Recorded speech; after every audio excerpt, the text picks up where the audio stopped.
You're listening to the We Are Libertarians podcast network. Find all of our shows at wearelibertarians.com. Episode 56, The Paradox.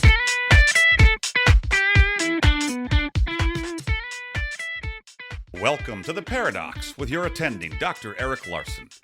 He is a practicing anesthesiologist and clinical assistant professor at Michigan State University College of Human Medicine. Listen in as he takes you behind the scenes of what practicing medicine in today's ever-changing world is like with another doctor. The Paradox is a fun and accidentally informative show for physicians, patients, or anyone who has ever found themselves in a waiting room.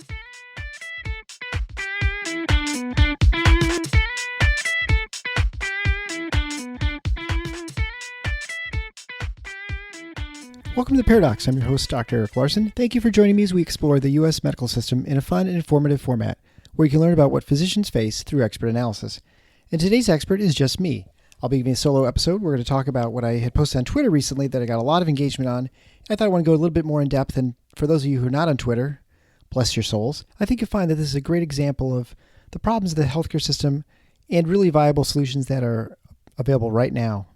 The other reason for the disjointed nature of the release of these shows is because my wife is launching her own podcast. So I've been helping her put that together. And so I apologize a little bit for the herky-jerkiness of the release dates and the subject matter. I still have some great interviews lined up, and those are in the works. But I think you'll find that today's episode, although it's not an interview with another physician, will be really, really good. As always, you can find the show notes for the show at theparadox.com/056. That's Paradocs. There you can sign up for the email list so you can be notified when shows release. I'd recommend you go to the Patreon page at patreon.com/theparadox. There you can be a patron supporter of the show. It's a great way for just $2 a month.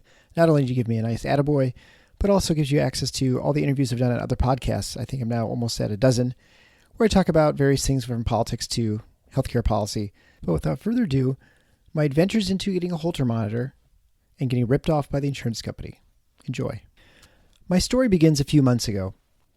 I was under the weather for the week, probably some sort of flu, some upper respiratory infection of some sort, where it was one of those things where you're not sure if it's allergies at first, and then you realize that actually you're run down, it's far more than allergies, but it's something, but you can still kind of drive through it and keep working.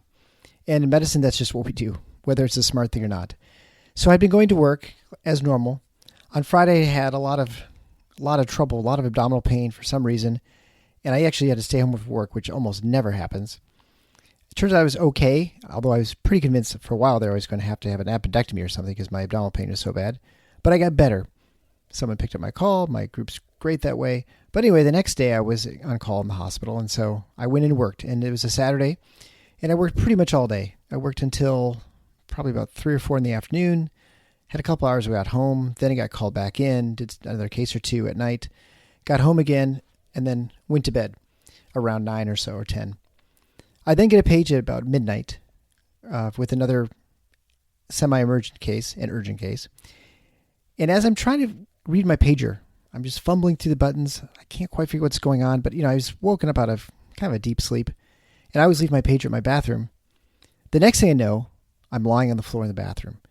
There's blood everywhere. My wife's shaking, kind of real scared because, of course, she's woken up dead night as hearing me just collapse.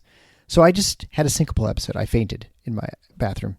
I assume it was because of my cold or flu or whatever it was I had. I dehydrated, not taking care of myself, not drinking enough water. And you know what? I'm no longer 30. So you can't get away with those sorts of things when you get a little bit older. So anyway, I then go to the emergency room, get sewed up. Big, someone takes care of my call. I then go see my doctor a few days later. So I had switched to a direct primary care doctor, actually the physician in episode 2, Dr. Belina Mott, who's great. I thought I've talked about direct primary care all the time. There's no reason I shouldn't have one. Besides, I have so much difficulty in seeing actually a physician when I go through my previous practice that I was a patient at since I really had moved to town. So anyway, I go see my doctor, and we have a discussion for a while, and she said, you probably should have a Holter monitor. That's basically a monitor which checks your heart, watches your rhythm, just to see if you have any unusual beats or something weird going on that maybe you need to have addressed. The yield is very low, but it's a fairly inexpensive test in general, and it might be a useful tool to find if there's something wrong. Additionally, my wife was really concerned there was something wrong. We're pretty sure it was the flu and me just not taking care of myself, but what if it was something else? So it was almost more for reassurance for her and a little bit for me that I should do this Holter monitor. The backstory is, of course, that I go on spring break because it happened to be right at that time of year, and so I thought I'll just do it when I get back. It's nothing urgent. We have a good explanation for why I had the trouble, and I'm certainly not having sudden heart attacks or any sort of weird dysrhythmias as far as I can tell. Anyway, we discuss that we'll do it when I get back from spring break. And a thing that never happened when I had my regular doctor, we'll call it, from my previous practice.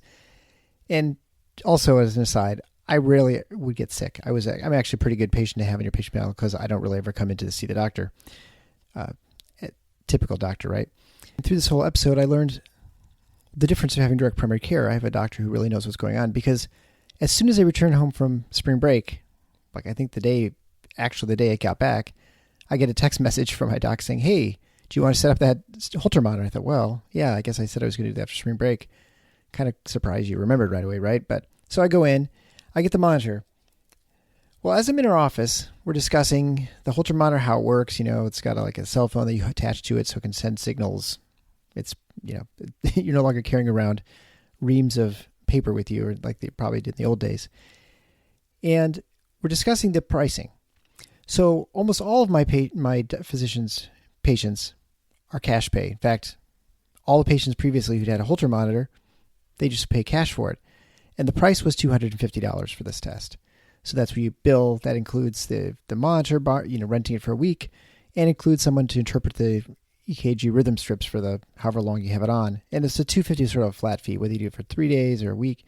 We sort of settled upon 6-7 days and thought that if there's any sort of dysrhythmia or some problems, it would probably show itself in that time period if there was anything, significant. But the unusual thing with me, as far as a patient for her, is I actually have insurance through my wife's work. But again, I have switched to her because she's not that expensive. It's only $50 a month. Plus, I have much better access to a physician should I need one. And strangely enough, I actually needed one. I hadn't probably needed to see a doctor for a couple of years. Well, we discussed this for a while, and she said, do you want to submit through insurance? I said, well, I think that's probably reasonable because I'm pretty sure we've hit a deductible for the year. Why don't we just submit it to insurance, and I'll just, we'll see what happens. Had a week fit test, turned out negative, of course. But the interesting thing happens about 6 weeks, maybe 5 weeks after the test is complete. I get a bill in the mail from the company and I recognize the brand name of the company, the Holter monitor. Now, the bill I get is because my insurance denied the claim. The bill was for $5,000. So I've just now received a bill for $5,000 for a test that I could have purchased initially had I not bothered trying to submit it to insurance for $250. I immediately freaked out and called my doc and said, "Hey, does this even seem right?" She promptly has a heart attack, not seriously, but just figuratively. And then she said, "Hang on a second." She promptly contacts the company that does Holter monitoring, and they give her this following explanation. "Well, yeah, your insurance company almost never accepts these. So we send them a bill, they deny. We send them a bill, they deny. We send them a bill, they deny. And then we just send a bill to the patient." And a bill that we'd settle around about $250. So essentially, I've just gotten like a test for free for a couple of months, but you have to pay it a few months from now. So essentially, it's not any different than had I just paid right up front or just agreed to the cash price. And on its face, this entire episode seems really kind of funny and comical if it weren't for the fact that there's a lot of money at risk. Because here's the other scenario that goes through my mind after I get talked down off the ledge by my doc. I suddenly started having this concern that what if my insurance company accepts the charges? I mean, according to this company, that really never happens. And so this is sort of just a strange exercise they perform with, or dance they perform with the insurance company. We just kind of mail things back and forth and eventually just say, I will just bill a patient. But what if my insurance company suddenly accepts this charge? And they say, well, here's your bill. This is a $5,000 test. You have met your deductible. Your responsibility now is 20% of the bill. So now suddenly I'd be stuck with a $1,000 bill for a test that I could have purchased initially for $250. Or maybe, as is often the case, the insurance company will send you an explanation of benefits that says, this is what your bill would be. We provided savings to our whatever savings mechanism that we have. And so your bill is actually only $3,000 and we pay 80%, you pay 20%, which is $600. Well, again, that's not much better than what it'd be to start with. But it really gets you thinking about what's really wrong with the system. Because there are a number of problems with the way this whole transaction and process worked. One is, and I think it was the first fault was my own, and then I thought, oh, well, maybe someone else would pay for it. And this is the tragedy of the third-party payer system, right? I said, go ahead and submit it to insurance. I may pay less. I've already paid insurance. And that way I don't really care how much the test costs, right? I mean, I guess when we made the initial discussion, we discussed price, which is kind of weird for a doctor's office. Not something I've done before, and probably most of you haven't either. If you're a physician, you probably don't often talk about costs for patients. Some of you do, certainly those of you in the retail cosmetic services. But I elected to try and get something for free, essentially, and I was not a consumer or shopper of the services. Just because of the physician I went through, I was getting sort of the best deal or whatever you might want to call it with a cash price, and I had an idea of what the services cost. But I certainly wasn't very conscientious in looking at prices and trying to find the best deal. The second strange occurrence in this was the fact that my physician, who was direct primary care and a licensed physician in the state of Michigan, board certified, blah, blah, blah, there's no reason that the insurance company should deny services just because the order comes from her. Yet it did. Kind of a strange thing. But again, we'll say that that's okay because the insurance company can decide who they accept for ordering things because they feel they may have better control over costs or expenses by controlling the size of your network. But again, it's a little weird, but that's just the way it is. The next strange thing, of course, is that the insurance company would deny the service. That's not unusual. But what is weird is that there's this expected dance between the insurance company and the, in this case, test provider, where they would send the bill fully expecting that it'd be denied, get the denial letter, send it again, and they would do this a couple times with the expectation at the end they just have to bill the patient. Now, obviously, you think there's some cost in mailing something back and forth, having someone hired who processes this claim and sends it to the insurance company, certainly some of the insurance company who views the claim, denies it. Maybe you have to go up the chain after it's come 2 or 3 times. I'm not sure. But the point of it is, there are people involved making these decisions. It's not all automated. And they're paid to do something that essentially is going to provide of no value to anybody. Not to the provider who is making it's a monitoring company. Certainly not to the patient. I mean, I'm out of this conversation entirely. And definitely not the insurance company who has to have somebody to deny things and just, say, we're not going to do that. It's really kind of a goofy system that's designed really not to do anything of value except to just shuffle paperwork back and forth. This is your classic bureaucratic nonsense and administrative costs that we always talk about with medicine. This is obviously on an extremely small scale. This is just one test in one example. But the example's evident. Finally, my realization at the end of this is that I may actually be on the hook for more money than I would have paid had I just paid up front. Well, that's kind of strange. I mean, you would think that the whole point of having the insurance, if you're going to be expecting to get healthcare coverage to it and, healthcare expenses paid for, that you'd end up paying less than you would have paid had you just walked in off the street without any insurance at all. Yet my situation is, despite having hit my deductible, despite having the insurance company cover, and I'm using air quotes, which is not very useful on a podcast, but my insurance company will cover most of the expense, I still would be paying more than what I would have had I not even had insurance. That's kind of crazy. And I would even add one last thing, is what is the deal with the device company selling this service for $5,000 that they would accept $250 cash? I'm quite certain that they did not spend $4,500 or actually $4,750 in order to process the claims and send it back and forth to the insurance company. I mean, clearly this is a jacked up rack rate price. And this is what we all complain about. Like you see the prices on the explanation of benefits, or when you look at how much it costs at the pharmacy, yet your copay is $10 or whatever. And so what's the real cost of things? Well, we know what the price is, but the price is very different than the cost. And so the cost is significantly less than what's charged. And you have every incentive, if you're the device manufacturer, if you're the pharmaceutical agent, if you're the hospital, if you're the physician office, to jack up your rates as much as possible in order to maximize your revenue. I mean, everybody does it. Everybody knows they do it. Yet it's just the way things are done. And so This is kind of the screwy, again, another screwy part of the way the healthcare system works. But all of these steps, all of this stuff that was done in between me, had I just walked in and just paid $250, versus later going through billing departments and transferring through the insurance companies and the device manufacturers, or the monitoring companies. It was just a tremendous waste of time, resources, money, and it didn't accomplish anything at all. In fact, it provided a negative value for me, even in the end. And so it's really hard to know when you look at this small situation. Again, this is a very small, limited, thing that occurred to me, that has occurred to probably everybody who I'm speaking to on some level, some to much greater degree than what I have experienced. But it's a microcosm of what is really wrong with the healthcare system in this country and why it is so expensive. There's so much just ridiculous nature of the way we actually conduct business. In fact, it's even hard to even say you're conducting any business at all. And I think, if you want to say, well, let's move to a single payer system. Well, how would a single payer system in any way be any better? Because the only difference is that I guess at some point it would have been accepted, and maybe it would be accepted 100%. But it's 100% of a $5,000 claim. Now, maybe you say, well, they're going to, demand they can't charge that much. Well, how much do you think they're going to charge? You think they're going to agree to $250? I guarantee that's not the price they're going to agree on. They're going to agree on far greater than $250. And so every person that's going to get that Holter monitor is going to be paying far more than that.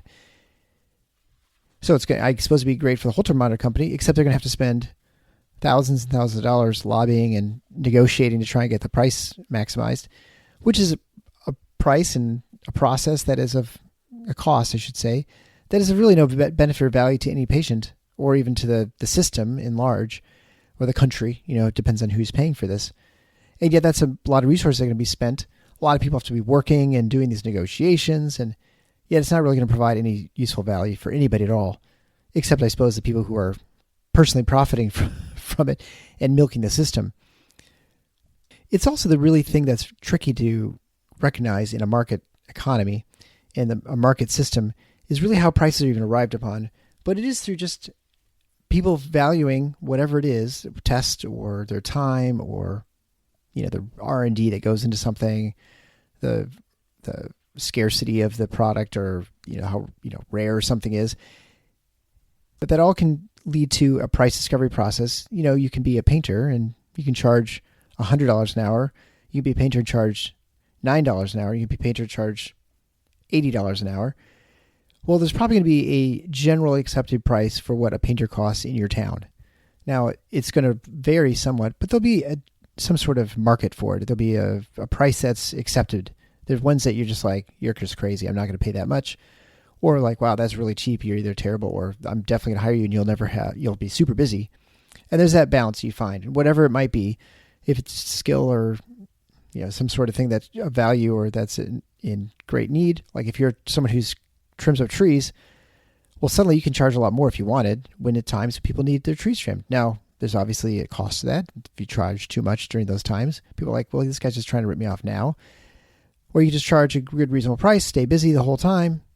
Those are business decisions people make. But essentially, there's a market that occurs, and it is hard to sometimes imagine that it does happen, yet it does for every product that we purchase for the most part. If you go to the grocery store, if you go to the hardware store, wherever you go, for the most part, outside of a few things that you might purchase, like healthcare or maybe like, an education, higher education, most of these things have a market price. And I would even argue they have somewhat market price, except that it's a strange market price and that it's dictated much by this goofy system with, where you have regulatory capture and you have only certain people who are allowed into the market.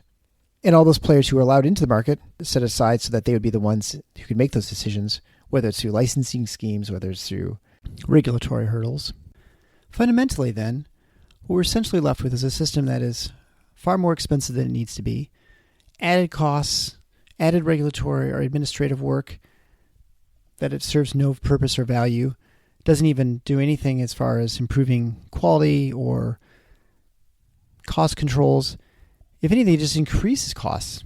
It makes it more difficult for you to have any sort of price transparency or any idea how much the care costs at all. Plus, you have a disinterested party purchasing the product, which would be the patient, and those selling the products. as far as when it comes to cost or quality. When it comes to the insurance itself, I've really started wondering, especially with this new episode in my life, what's the value of the insurance anyway? Like, what is the real risk for an average person? Now, I recognize there are times, there are expenses, there are things that come up that are unanticipated. A visit to the emergency room, a surgery that you have to have, obviously some sort of injury or illness, pregnancy, which, could be planned or not planned in the span of 9 months, depends when you purchase your insurance, of course. There's certainly expenses that happen within healthcare, but it makes you wonder when you see the jacked up price here. I mean, my test was at a 2,000% markup when billed to the insurance company. Even at a discount, maybe it's 1,000% markup or 1,200%. That's really insane. And so it really makes you wonder what the value is of the insurance paying all those premiums, the total out-of-pocket costs, and what would happen if you just didn't pay anything at all and just lived without any insurance at all. Now, I know there are people who are going to say there are plenty of people uninsured. It puts you at risk for financial bankruptcy, but there are a lot of people without that choice anyway. There are also a lot of people who really don't incur much medical expenses at all, and so you're essentially just throwing money and just setting on fire because the chance of something catastrophic happening is pretty low. Now, maybe you could buy a catastrophic coverage, which we don't really have in this country anymore. You could be part of a health sharing ministry, pay a couple $100s a month or something like that. Those are options that seem far more reasonable.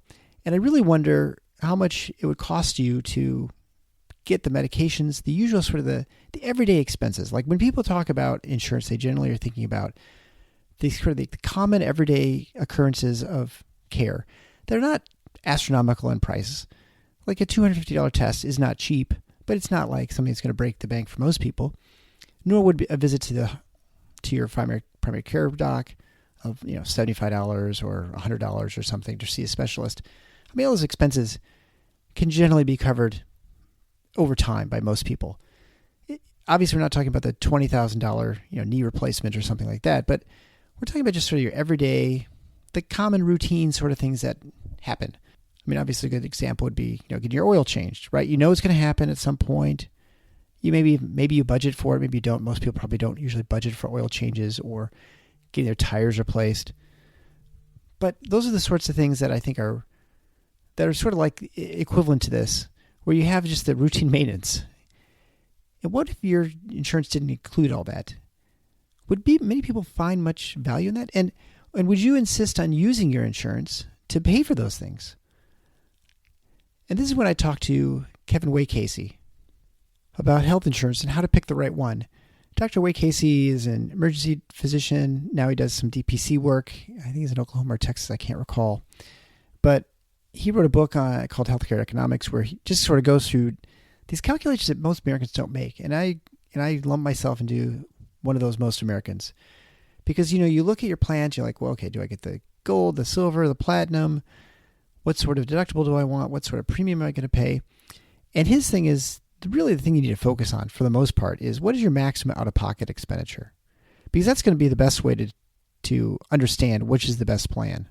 Now, if you never use any sort of healthcare for the year and you don't utilize your insurance, then you can maybe make a rational decision there. But most people will pick things like, I'm going to pick the platinum plan. And the platinum might have really high premiums, a low deductible, but essentially with the amount of premiums you pay out over the year, in addition to the deductible, you end up pretty much right where you'd be if you had picked the low premium, high deductible plan. But the other thing that's even more insidious that has really come more to the forefront with this whole episode is the whole notion of what does the insurance company actually save you with the purchase of these products? Even after their discount, after them covering 80% of the cost or 90% of the cost, are they saving you any money? Are you paying a tremendous amount of money towards a deductible where they don't cover anything, yet you're paying the rack rate, the insurance cost of whatever the procedure is, the office visit, the laboratory test. And then even when you get to the deductible, are you even saving you money even on top of that, even after they're covering most of it? And when Dr. Wade Casey mentioned this, I guess I believed him, but I thought to myself, it's probably an exaggeration sometimes that, an ultrasound's $100, and then you tell me a Blue Cross Blue Shield, and they say, oh, okay, well, that's $150 copay, and the patient will say, oh, no, I'm not going to use insurance. They're like, well, as soon as you said your insurance, now we have to accept your insurance. We can't charge you enough rate if we knowingly know, if we know that you have insurance. So maybe insurance is not even worth much anyway. And so where does it lie in how you want to take care of your healthcare expenses? And it makes me rethink a lot of things that I thought I had taken for granted, like the discounts they provide for your copays and your medications. Would you be better off not having the insurance, not ever paying that premium, not meeting that deductible, and paying the full price on pharmaceuticals? Because I can see the prices that on GoodRx, for instance, or through my doc, who provides medications at wholesale price or 10% above wholesale, which is cheaper than GoodRx at times. Usually it's obviously no worse than GoodRx. You always can go through GoodRx. But, when you're saving $500 a month in premiums or maybe $1,000 a month, you got to buy a lot of medications to suddenly cover that $1,000. And it makes you question, would it be something you could get if there was the ability to get a catastrophic plan at a much lower rate that would truly cover your hit by the bus, horrible infection, you get a weird skin infection, you become septic or something like that. If you have something that just covers that stuff, it's going to change things significantly as far as your calculations for what does and doesn't make sense financially for you. And it makes you just kind of call into question, I think, the entire system. And then, you can go even further and say, well, do you even really need insurance for those occurrences? Because if no one was using a third-party system and you had to have transparent pricing from the outset for pretty much every hospital stay and hospital procedure, whatever, and there'd be shopping around between hospitals. Now, obviously, not every town has the ability to have multiple hospitals. But, maybe if you had more of a market, you could have something like that. I don't know. It's hard to know what could exist since we have a totally different system. Much like when Dr. Booth, and he was saying that everyone in Britain said, well, you can't imagine not having the NHS. They're great because if we didn't have it, people would just die of heart attacks, making the assumption that there would be nothing to replace it if they suddenly got rid of the National Health Service. There'd be nothing there to, sort of, no one would ever think about having a business to say treat people who are sick. So anyway, I think those are things that are worth pondering. It's a great example of just how messed up our system is and how there's so many layers to it and so many things fundamentally wrong that sometimes you think there's just no way around it. But it is neat that I am sort of living outside the system now. Now that I have a direct primary care physician, I can go and I pay $50 a month to have my care through her. I can get medications at a discounted rate. I mean, fortunately or unfortunately, I can't utilize it because I don't take any medicine, but that possibility is there. And then I could have got this test for cash price at, before the 2,000% markup. And so I think there's room, and there are people who are showing their ways around this. I know I've mentioned this before many times, but I do not think we need to be so pessimistic about healthcare. I do think people are having solutions that work. Even in our current system, they still are finding ways to work. You can only imagine if we were to unlock the system to more competitive pricing, to more market solutions, to more people being innovative and allowed opportunities to find solutions to these problems that we have in delivering the care, that it'd be so much better for all of us. Cheaper, probably better quality of care, probably more options. All things I think most people want in this country. Most people want affordable health care. Most people want to have the option to go to whoever they want to for care. Most people want to be healthy. They don't want to go bankrupt doing it. And I think we can get there. But I think we have to allow sort of the market to find ways and people to find ways to deliver that care and just allow it to happen and to not use the heavy-handed government to impose regulatory burdens, to not force mandates, and to prevent people from doing what they want to do, whether that's physicians or patients or hospitals or surgery centers or implant producers or pharmaceutical manufacturers. I think we just kind of let things just happen a little bit more organically. I think we get to a lot better place. This is a pretty great country. There's a lot of innovation here. There are a lot of people with really great ideas, a lot of energy, a lot of entrepreneurs, a lot of people looking for solving problems that I didn't even know I had. I didn't know I needed a computer to carry around in my pocket, yet here I am walking around with a smartphone. There's people who have found solutions and added value to my life that I would never have anticipated. And I think we can do the same thing in healthcare. But I just think we need to unlock that entrepreneurial spirit. We need to allow that to organically grow in this country. And I think, the things we address in this podcast, whether it's direct primary care, health sharing ministries, we talk about insurance, we talk about electronic health records, we talk about hospital systems, we talk about administrators, we just talk about just ways to practice medicine, to avoiding burnout. I think a lot of these things will never be perfect, but I think we can make them a lot better. And I think by spreading these ideas, by thinking about them more critically, and if you're out there and you're someone who can provide that, or you have a business idea, if you're not in healthcare or if you are a physician, I think you just go for it. I think these things are what are going to make healthcare better for everybody.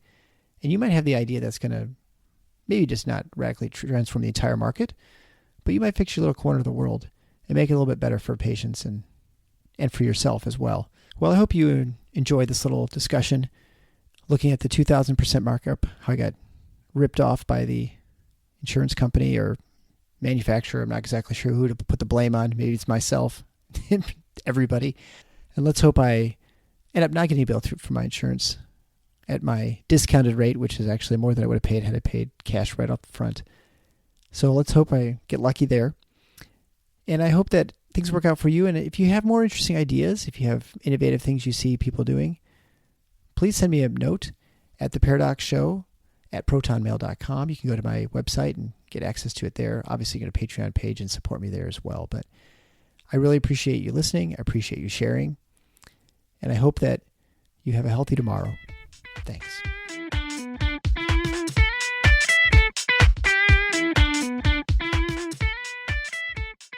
Thanks for listening to The Paradox. If you like what the doc is doing, please subscribe and leave a review on iTunes or Stitcher. And share the show with your friends. Become a supporting listener to get access to special bonuses at patreon.com/theparadox. Show notes can be found at theparadox.com.